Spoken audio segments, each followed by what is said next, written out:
நான் முதல்ல ஆரம்ப காலத்தில் ஒரு படம் பிரியமானவளே பிரியமுடனே ஏதோ ஒரு படம் விஜய் நடித்த படம். அந்த படத்தை நான் இந்த மாதிரி அது வெற்றி விழாவில் போய் கலந்துக்கிட்டேன். அப்போ எஸ்ஏசி சார் இருந்தாங்க.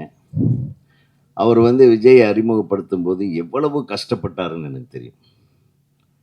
அவர் வந்து ஏறாத படிகளே கிடையாது. எல்லா இயக்குநர்கள் வீட்டுக்கும் போய் என் பையனை வளர்த்து விடுங்க, என் பையனை கொண்டு வரணும் அப்படின்னு தாம் ஒரு பெரிய இயக்குனர் அப்படின்றது எல்லாத்தையும் மறந்துட்டு கீழே இறங்கி வேலை செஞ்சார் அவர் பையனுக்காக. இன்னைக்கு அவருடைய உயர்வுக்கு அவர் தந்தை எப்படி காரணமோ அந்த மாதிரி உங்க பையனோட உயர்வுக்கும் நீங்க காரணமாக இருக்க போகிறீர்கள்.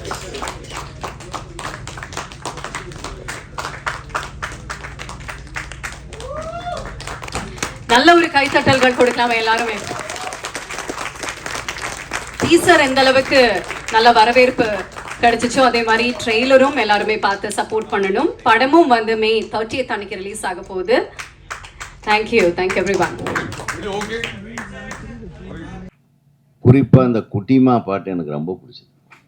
இந்த குட்டிமாவையும் எனக்கு ரொம்ப ரொம்ப பிடிச்சது. ஆனால் அந்த அம்மாவை பார்த்த உடனே அந்த அம்மா பார்த்துட்டு தான் இந்த டியூனை போட்டிருப்பீங்கன்னு எனக்கு யார் எழுதுனதுன்னு தெரியல. நான் என் வீட்டில் என் ஒய்ஃபை குட்டிமான்னு தான் கூடுவேன். அதனால தான் எனக்கு ரொம்ப பிடிச்சது. வேந்தன் சொன்னார், ஒருத்தர் சினிமாவில் வரணும்னு முடிவு பண்ணிட்டான்னு வையே, அவனை யாராலையும் தடுக்க முடியாது. ஒருத்தர் சினிமாவில் ஜெயிக்கணும்னு அவன் தலையில் இருந்ததுன்னா யாராலையும் அது தடுக்க முடியாது. எங்கேயோ ஒரு வில்லேஜில் ஆடு மாடு மேய்ச்சிட்டு இருந்தேன், எங்கள் அப்பா கூட மேய்ச்சிட்டு இருந்தேன். நானே வந்து எவ்வளோ பெரிய டைரக்டர்னு ஒரு பேர் வாங்கும்போது, நீ திரைப்பட கல்லூரியில் ஒரு மிகப்பெரிய பொறுப்பில் இருக்கக்கூடிய ஒரு ஆசிரியர், உன்னுடைய பையன் வந்து ஒரு பெரிய டைரக்டர் ஆக மாட்டானா? அது இல்லை, அந்த குழந்தையோட ஆசை அது. அவன் எவ்வளோ வேணாலும் எந்த வேலைக்கு வேணாலும் போய் சம்பாதிப்பான், லாயராக இருப்பான், எல்லா வேலையும் பண்ணுவான், டாக்டராக இருப்பான், என்ன வேணாலும் பண்ணுவான். பட் அவனுடைய ஆசையை நிறைவேற்றுகிற, அவனை பெற்றெடுத்த, அவனை தயாரித்த உங்கள் இருவருக்கும், உனக்கும் சரி ராஜேஸ்வரிக்கும் சரி, என் மனமார்ந்த வாழ்த்துக்கள். அதாவது குழந்தைங்களை பெற்றது மட்டும் முக்கியமல்ல, அவங்களுடைய ஆசையை புரிந்து கொண்டு, அவங்களுடைய ஆசையை அறிந்து கொண்டு, அவங்களுக்கு அழகாக வழி நடத்துக்கிற ஒரு இது. அவங்களுக்கு என்ன வேணுமோ அதை இந்த ஒரு கையில் எடுத்து கொடுத்துருக்க பாரு. அது எத்தனை கஷ்டங்கள் இருந்திருக்கும்னு எனக்கு தெரியும். இருந்தாலும் அந்த குழந்தையோட ஆசை, அவனுடைய படைப்பாற்றலை வெளியே கொண்டாந்து நான் ஒரு பேர் வாங்கணுன்ற ஒரு பேராசை தான் அது. அந்த ஆசையை ஜெயிக்க வச்சிருக்கீங்க பாருங்க. அதுக்கு உங்கள் 2 பேர்த்தையும் எனக்கு மனமார்ந்த வாழ்த்து.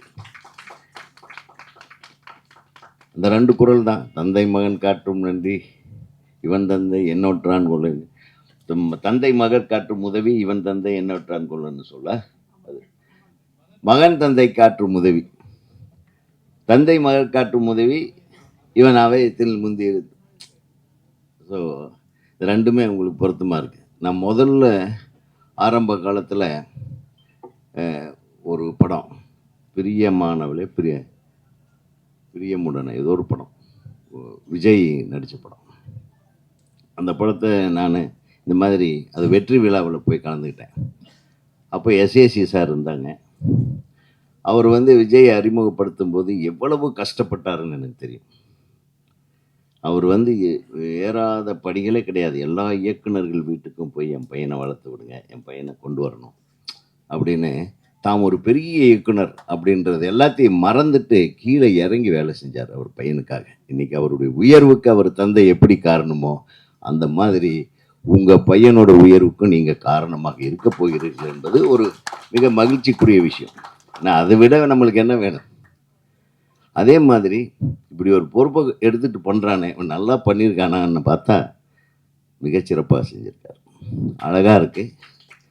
அவனுடைய சாய்ஸஸ் ஆஃப் கேரக்டர்ஸு. முகின் வந்து சொல்ல வேண்டியதே இல்லை. என்னப்பா பசி அறியாச்சா அப்படி பேசினா தான் உங்களுக்கு பிடிக்கும். வாட்டலா ஓகேலா. முகின் வந்து அவனுக்குள்ளேயே ஒரு இசையமைப்பாளர் இருக்கார், ஒரு மிகப்பெரிய ஒரு கலைஞன். அந்த டிவி நிகழ்ச்சியில் பிக் பாஸ் நிகழ்ச்சியில் வந்து அந்த சீசனில் எல்லாத்தையும் கவர்ந்திழுத்த ஒரு இளைஞன்னா அது முகின் தான். நிச்சயமாக அந்த கவர்ச்சி இன்றைக்கும் இருக்கும். கொஞ்சம் வெயிட் போட்டிருக்கீங்கன்னு நினைக்கிறேன். கொஞ்சம் கம்மி பண்ணிக்கிட்டால் இன்னும் சூப்பராக இருக்கும். வாழ்த்துக்கள் முகின். உங்களுக்கு ஈக்குவலாக சளைக்காமல் குட்டிமா பின்னிருக்காங்க. ரொம்ப நல்லா இருந்தது அந்த அந்த மேட்சிங் ஆஃப் த ஜோடி.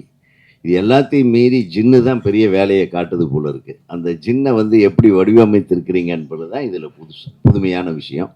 அந்த ஜின்னு வந்து எப்படி ஒவ்வொரு கதாபாத்திரங்களுக்கு கூட சேர்ந்து பயணிக்குது. அதை வந்து வருடி கொடுக்கும்போது அது சந்தோஷமாக உங்களை வச்சுக்கும். கொஞ்சம் அதுக்கிட்ட வேலையை காட்டினீங்கன்னா அது கதாபாத்திரங்களோட வேலையை காட்டு. அதுதான் உன்னுடைய கான்செப்ட்னு நினைக்கிறேன். பட் ரொம்ப என்டர்டெய்னிங் ஒரு மூவியாக, அழகான மூவியாக இது வந்திருக்குன்னு நான் நினைக்கிறேன். தம்பியோட சொன்னாங்க ஃபைட் மாஸ்டர் நல்லா பண்ணியிருப்பாங்க டெஃபினட்டாக. சினிமாட்டோகிராஃபி நல்லா இருந்தது. எங்கே கேமராமேன் ஷூட்டிங் அவர் பிஸியாக தான் இருந்தாகணும். ஏன்னா அவ்வளோ நல்ல கேமராமேனாக இருக்கான். ஸோ அவருக்கும் சரி. அப்புறம் இவங்க வினோதினி வந்து நிறைய படங்களில் பார்த்துருக்கேன். அது எந்த கதாபாத்திரம் வந்தாலும் பிரமாதமாக பண்ணுவாங்க. அந்த கதாபாத்திரத்துக்கு அடையாளம் வந்து வினோதினி தான் அப்படின்ற அளவுக்கு நிறைய படங்கள் பார்த்துட்டேன். உங்களுக்கு உங்கள் வாய்ஸ் ஒரு பெரிய ப்ளஸ்மா.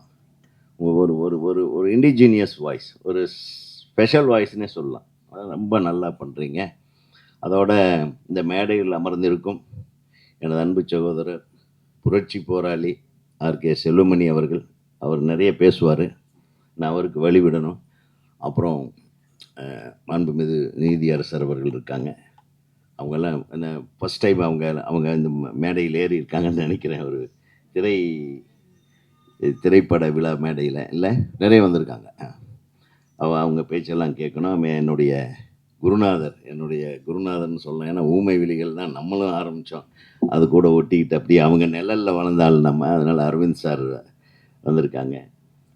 என்னுடைய அருமை தம்பி பேரரசு அவர்கள், அவர் வந்து திருப்பாச்சி சிவகாசின்னு அவர் வெடிக்க போகிறாரு அடுத்தது.